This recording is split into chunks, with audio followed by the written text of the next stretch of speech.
Si sussurrano leggende in ogni angolo di questa terra.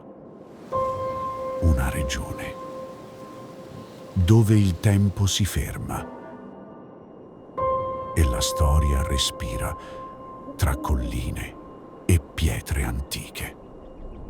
Qui c'è saggezza, nata da secoli di arte, lotta e silenzio. Dicono che in Toscana l'anima non si cerca, si scopre.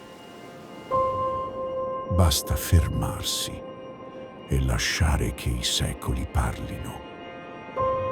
Attraverso il vento, la terra e la memoria. E così l'anima trova il suo posto.